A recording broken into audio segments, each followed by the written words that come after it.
ನಡೆದಂತ ಕಾರ್ಯಕ್ರಮದಲ್ಲಿ ಮಾತನಾಡುವ ಬರದಲ್ಲಿ ಅದು ಗೊತ್ತಿದ್ದು ಮಾತಾಡೋದು ಗೊತ್ತಿಲ್ಲದೆ ಮಾತಾಡೋದು ಗೊತ್ತಿಲ್ಲ.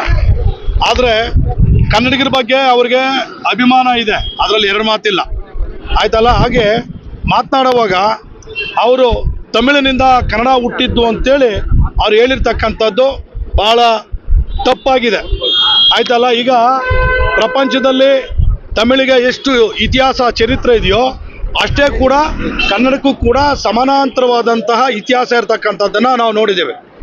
ತಮಿಳಿನ ಒಬ್ಬ ಇತಿಹಾಸಕಾರ ಮಹದೇವನ್ ಅಂತೇಳಿ ಇತಿಹಾಸಕಾರ ಹೇಳಿದ್ದಾರೆ, ಕನ್ನಡ ತಮಿಳಿಗಿಂತ 300 ವರ್ಷಗಳ ಹಿಂದೆನೇ ಹುಟ್ಟಿತ್ತು ಅಂತೇಳಿ ತಮಿಳು ಸಂಶೋಧಕರು ಹೇಳಿರ್ತಾರೆ. ಆಮೇಲೆ ಇಲ್ಲಿ ಮದ್ರಾಸ್ ಯೂನಿವರ್ಸಿಟಿಯ ಒಬ್ಬ ಕನ್ನಡ ಪ್ರೊಫೆಸರ್ ಡಾಕ್ಟರ್ ತಮಿಳ್ ಸೆಲ್ವಿ ಅಂತೇಳಿ ಒಂದು ಪುಸ್ತಕ ಬರೆದಿದ್ದಾರೆ, ಕನ್ನಡ ತೆಲುಗು ತಮಿಳು ದ್ರಾವಿಡ ಮೂಲ ಅಂತೇಳಿ ಹಾಕಿದ್ದಾರೆ. ಅದರಲ್ಲೂ ಕೂಡ ತಮಿಳಿನಿಂದ ಹುಟ್ಟಿರ್ತಕ್ಕಂಥದ್ದು ಅಂತಾನೆ ಹೇಳಿಲ್ಲ, ಅಂದರೆ ಸಮಾನಾಂತರವಾದಂಥ ಭಾಷೆಗಳು ಅಂತೇಳಿ ಹೇಳಿರ್ತಕ್ಕಂಥದ್ದು, ಸಮಕಾಲೀನ ಭಾಷೆಗಳು, ಸಮಾನಾಂತರ ಸಮಕಾಲೀನ ಭಾಷೆಗಳು ಅಂತ ಹೇಳಿದ್ದಾರೆ.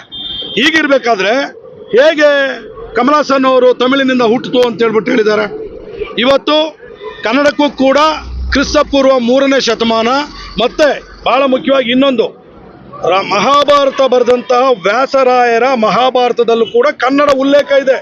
ಇದು ಬಹಳ ಸ್ಪಷ್ಟವಾಗಿ ತಿಳ್ಕೊಳ್ಳಿ, ಕನ್ನಡ ಭಾಷೆ ಮಹಾಭಾರತದಲ್ಲಿ ಉಲ್ಲೇಖ ಆಗಿದೆ ಅಂದರೆ ಎಷ್ಟು ವರ್ಷಗಳ ಇತಿಹಾಸ ಇದೆ ಅನ್ನೋದನ್ನು ಅರ್ಥ ಮಾಡ್ಕೋಬೇಕಾಗಿದೆ. ಹಾಗಾಗಿ ಮಹಾಭಾರತದ ವ್ಯಾಸರು ಬರೆದಿರ್ತಕ್ಕಂಥ ಮಹಾಭಾರತದಲ್ಲಿ ಕನ್ನಡ ಭಾಷೆ ಉಲ್ಲೇಖ ಇದೆ. ಮತ್ತು ತಮಿಳು ಕವಿ ಮಹದೇವನ್ ಸಾಹಿತಿ ಬರೆದಿರ್ತಕ್ಕಂಥ ಪುಸ್ತಕದಲ್ಲಿ ಕನ್ನಡ ಭಾಷೆಯ ಇತಿಹಾಸದ ಬಗ್ಗೆ ಬರೆದಿದ್ದಾರೆ. ತಮಿಳಿಗಿಂತ ಸೀನಿಯರು ಕನ್ನಡ 400 ವರ್ಷಗಳ ಇತಿಹಾಸ ಇದೆ ಅಂತ ಹೇಳ್ತಾರೆ. 1 ಸೆಕೆಂಡಿನ ಮಾತು, 1 ಲೈನ್ ವರ್ಡ್ ಅದು. ಆದರೆ ಆ 1 ಲೈನ್ ವರ್ಡು ಕರ್ನಾಟಕದ 7.25 ಕೋಟಿ ಕನ್ನಡಿಗರ ಭಾವನೆಗಳಿಗೆ ನೋವುಂಟು ಮಾಡಿದೆ.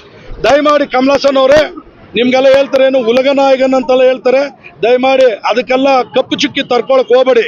ನಿಮ್ಮ ಹೆಸರಿಗೆ ನೀವೇ ಕಪ್ಪು ಚುಕ್ಕಿ ತರ್ಕೊಳಕ್ ಹೋಗಬೇಡಿ. ನಿಮಗೆ ನಿಮ್ಮ ಮೇಲೆ ಅಭಿಮಾನ ಇದೆ.